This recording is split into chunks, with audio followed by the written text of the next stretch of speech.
Assalamualaikum warahmatullahi wabarakatuh. Saya Rohman Prasetyo Wibowo. Di sini saya akan menjelaskan beberapa poin tentang kombinatorika.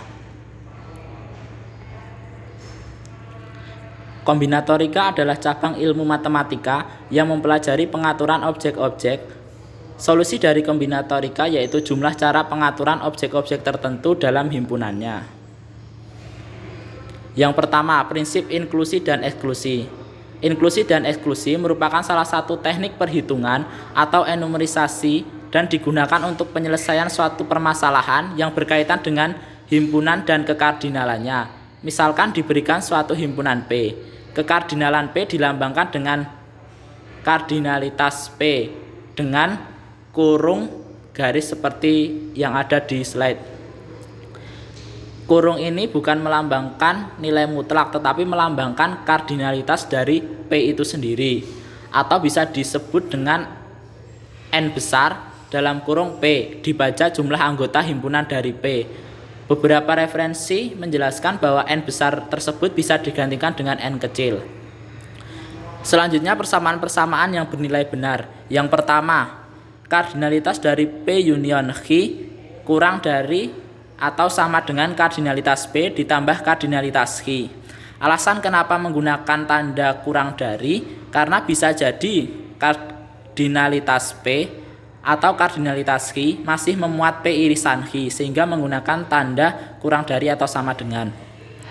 Yang kedua, kardinalitas P union Q kurang dari atau sama dengan minimum dari kardinalitas P dan kardinalitas Q.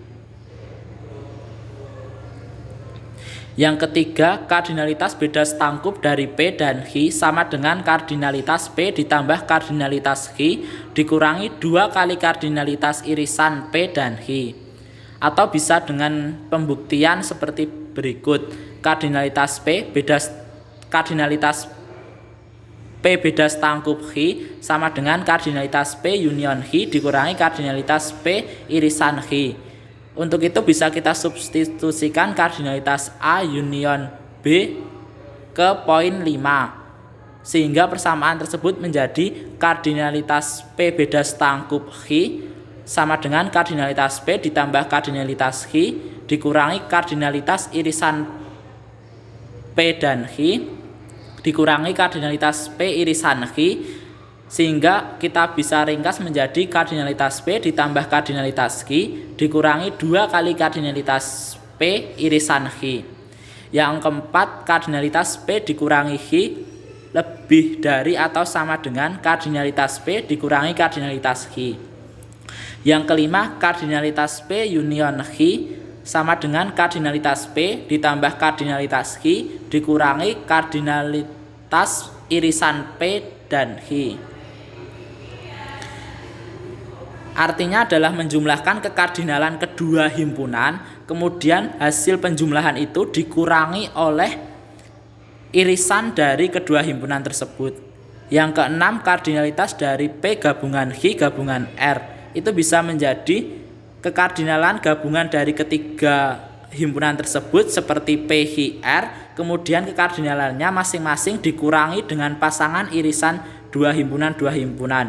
Bisa dilihat itu pasangannya berpasangan satu-satu. Kemudian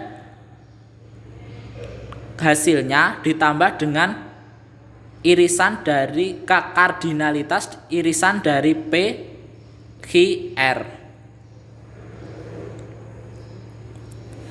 Yang selanjutnya langsung kita masuk ke contoh soal. Pada semester genap 2020-2021, program studi matematika Universitas Ahmad Dahlan terdapat 70 mahasiswa. Dari mahasiswa tersebut, 40 orang mengambil mata kuliah teori dan aplikasi graf dan 20 orang mengambil mata kuliah matematika fazi. Jadwal kedua mata kuliah tersebut yaitu Rabu pagi untuk mata kuliah teori dan aplikasi graf dan Rabu siang untuk matematika fazi. Pada Rabu minggu depan, sebanyak 25 mahasiswa tidak dapat mengikuti mata kuliah karena menjadi delegasi dalam acara kunjungan fakultas ke Semarang. Berapa mahasiswa matematika yang mengambil kedua mata kuliah tersebut pada semester ini?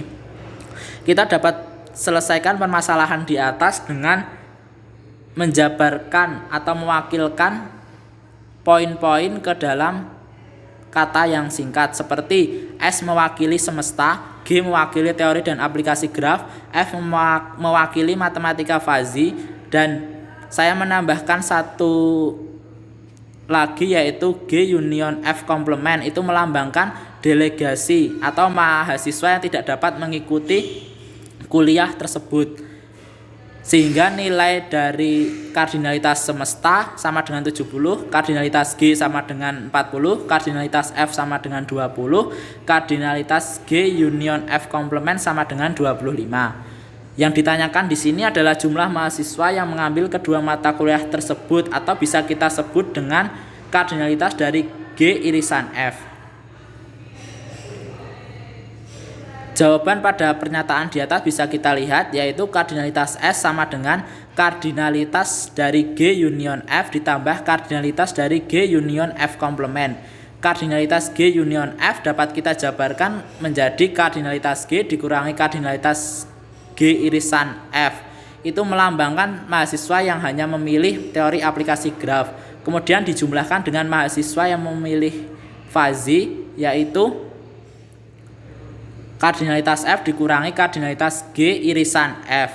Kemudian hasilnya ditambahkan dengan mahasiswa yang memilih kedua mata kuliah tersebut, atau bisa kita tuliskan G irisan F. Kemudian hasilnya ditambahkan lagi dengan kardinalitas G union F komplement, yaitu melambangkan mahasiswa yang tidak mengikuti kuliah tersebut.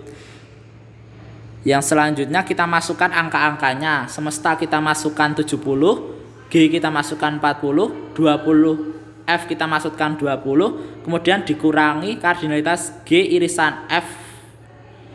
Kenapa tidak dimasukkan? Karena ini yang kita cari, kemudian ditambahkan dengan 25 itu dari G union F komplement. Sehingga menghasilkan kardinalitas G irisan F sama dengan 15. Jadi mahasiswa yang mengambil mata kuliah teori dan aplikasi graf sekaligus matematika fuzzy berjumlah 15 orang. Berdasarkan kasus tersebut dapat diperoleh prinsip inklusi-eksklusi, yaitu menggunakan prinsip kardinalitas G union F sama dengan kardinalitas G ditambah kardinalitas F dikurangi kardinalitas G irisan F. Yang selanjutnya teknik menghitung atau membilang. Mengenumerisasi artinya menghitung atau count salah satu persatu kemungkinan jawaban yang akan muncul, tetapi tidak dapat digunakan untuk objek yang banyak. Dalam kombinatorika terdapat kaidah dasar dalam perhitungannya yang dibagi menjadi: yang pertama kaidah perkalian atau rule of product. Misalkan hasil percobaan 1 bernilai P dan hasil percobaan 2 bernilai H, maka apabila percobaan 1 dan percobaan 2 dilakukan akan menghasilkan P dikali H, kemungkinan hasil percobaan. Pada kaidah dasar menghitung perkalian ini biasanya diikuti dengan kata dan. Kita masuk ke contoh soal, yaitu sebuah warung menyediakan 4 jenis makanan, yaitu bakso, mie ayam, soto, dan kupat tahu, serta menyediakan 3 jenis minuman, yaitu teh, jeruk, dan kopi. Jika setiap orang boleh memesan 1 makanan dan 1 minuman, maka berapa pasangan makanan dan minuman yang dapat dipesan? Untuk penyelesaian dari masalah tersebut kita ketahui dulu makanan itu berjumlah 4, minuman berjumlah 3. Untuk penyelesaiannya sangat sederhana, yaitu tinggal dikalikan saja. 4 dikali 3 sama dengan 12 pasang. Untuk yang B, kaidah penjumlahan atau rule of sum. Misalkan hasil percobaan 1 bernilai P dan hasil percobaan 2 bernilai H, maka apabila percobaan 1 dan percobaan 2 dan hanya salah satu percobaan saja yang dilakukan, maka akan menghasilkan P ditambah H kemungkinan hasil percobaan. Pada kaidah dasar menghitung penjumlahan biasanya diikuti dengan kata atau. Langsung saja kita masuk ke contoh soal, yaitu jabatan ketua OSIS dapat diduduki oleh siswa kelas 11 atau kelas 12 jika terdapat 50 siswa kelas 11 dan 30 siswa kelas 12. Berapa cara pemilihan ketua OSIS yang dapat dilakukan? Penyelesaian dari permasalahan tersebut masih sama, kita jabarkan dulu. Kelas 11 berjumlah 50, kelas 12 berjumlah 30. Untuk penyelesaiannya cukup sederhana, yaitu tinggal 50 ditambah 30 sama dengan 80 cara. Demikian yang dapat saya sampaikan beberapa poin tentang kombinatorika. Apabila ada kesalahan mohon maaf. Assalamualaikum warahmatullahi wabarakatuh.